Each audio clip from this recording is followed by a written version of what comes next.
Hello everyone.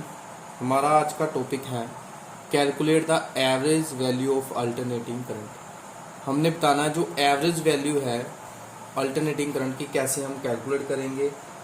ठीक है, आप इसको मीन वैल्यू भी बोल सकते हो। तो सबसे पहले तो एवरेज वैल्यू जो है वो अल्टरनेट करंट की हमने जब भी लेनी है वो हाफ साइकिल की लेनी है। जैसे अल्टरनेट करंट जो है उसकी साइन वेव जो है हम ऐसे ड्रॉ करते हैं। तो यहाँ से लेकर यहाँ तक क्या है साइकिल टी और ये T/2।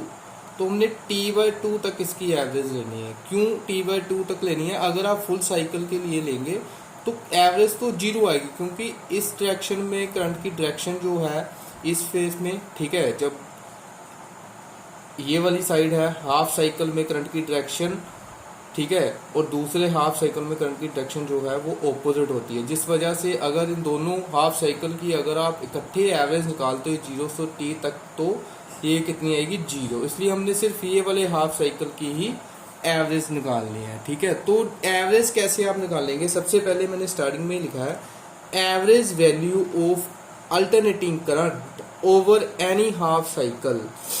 एवरेज वैल्यू जो है अल्टरनेटिंग करंट की किसी भी हाफ साइकिल के लिए is defined as a value of steady current which would send the same amount of charge through a circuit in the time of half cycle T/T as is sent by alternating current through the circuit in the same time। जैसे इसका मतलब क्या है? जैसे for example मान लीजिए आपने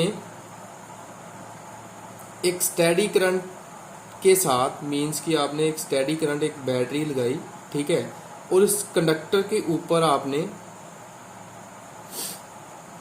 charge जो है वो पैदा कर दिया बैटरी के साथ। तो और दूसरी तरफ आपने क्या किया?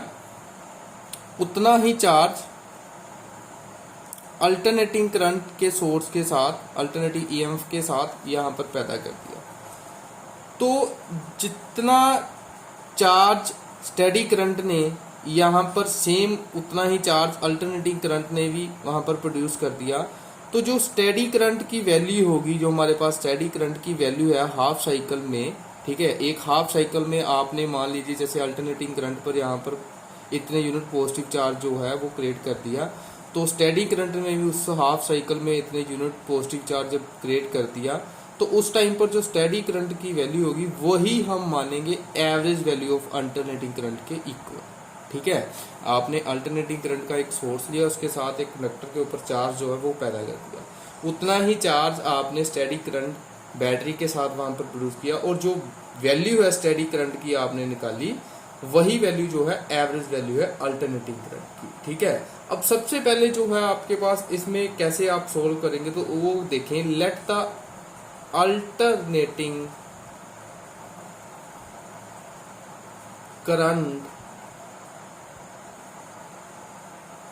be represented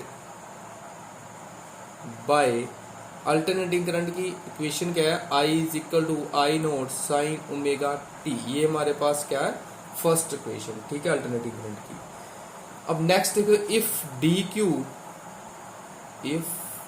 Q is the small amount of charge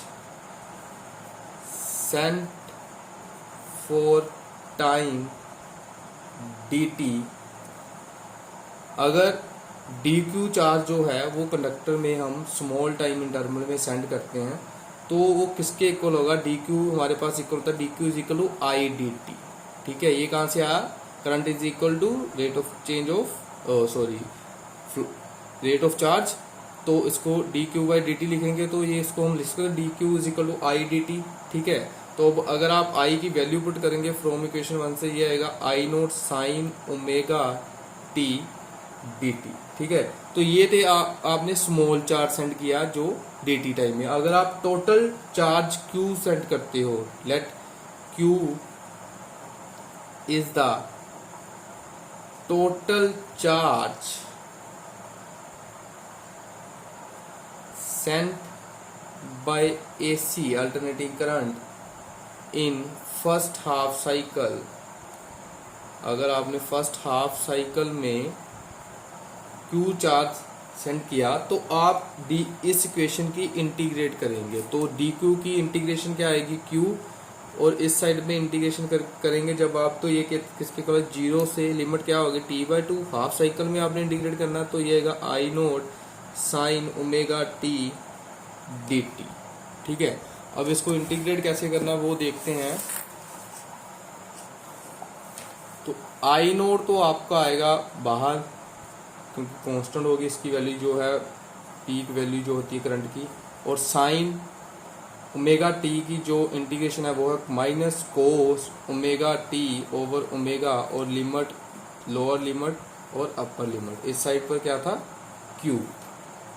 ठीक है, अब अगर आप इसमें लिमिट पुट करते हो, यहाँ से मैंने माइनस बाहर निकाल लिया, ओमेगा भी बाहर निकाल दिया, और लिमिट जब मैंने पुट की, अंदर क्या बचेगा, कोस ओमेगा टी, जीरो से t/2, ये कितना आया, माइनस आई ओवर ओमेगा, अब आएगा कोस omega t/2 minus cos zero.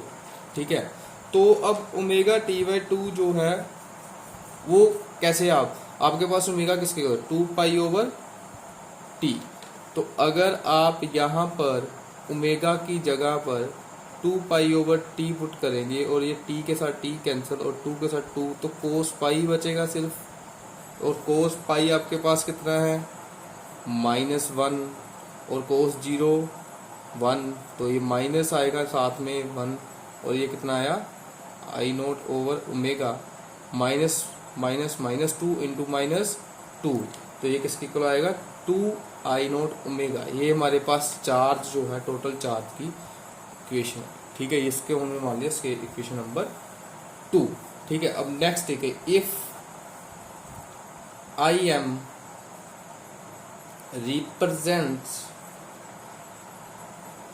the mean or average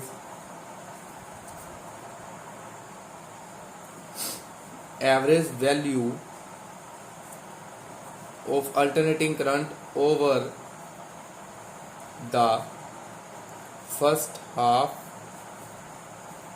cycle, then अगर कहते जो आई एम है वो क्या है, एवरेज वैल्यू है या फिर मीन वैल्यू है अल्टरनेटिंग करंट की फर्स्ट हाफ साइकिल के लिए, तो वहां पर एक फॉर्मूला जो था वो चार्ज का फिर क्या आएगा, Q is equal to current into time. तो करंट इसमें एवरेज वैल्यू लेंगे हम I am into time t/2। ठीक है, तो ये हम अल्टरनेटिंग करंट में चार्ज की इक्वेशन निकाली। ठीक है, तो ये हमने पहले टोटल चार्ज क्यू पहले भी निकाला, और इसमें इन दोनों इक्वेशन को हम इक्वेट करेंगे, इक्वेट 2 और 3। जब आपने इसको इक्वेट किया, इस साइड पर क्या आएगा, I M t/2 is equal to 2 I naught over omega. ठीक है, तो अब ओमेगा आपके पास क्या था, 2 पाई/t, यहाँ पर आप वैल्यू पुट करेंगे, 2 पाई/t, और t चला जाएगा ऊपर, ये t से t कैंसिल, ठीक है, 2 से 2 कैंसिल, और आई एम किसके इक्वल आएगा, 2/पाई/आई नोट, और 2/पाई जो है आपके पास होगा 0.637 आई नोट। तो जो आपके पास एवरेज वैल्यू है अल्टरनेटिंग करंट की वो आएगी 0.637 into peak value of alternating current. ठीक है, तो ऐसे जो है वो आप अल्टरनेटिंग करंट की एवरेज वैल्यू जो है वो आप निकालेंगे। ठीक है, अल्टरनेटिंग करंट की एवरेज वैल्यू जो है over A positive half cycle is 0.637 times the peak value of alternating current. ठीक है, इतने टाइम्स वो पीक वैल्यू अल्टरनेटिंग करंट के इक्वल होगी एवरेज वैल्यू जो होगी अल्टरनेटिंग करंट।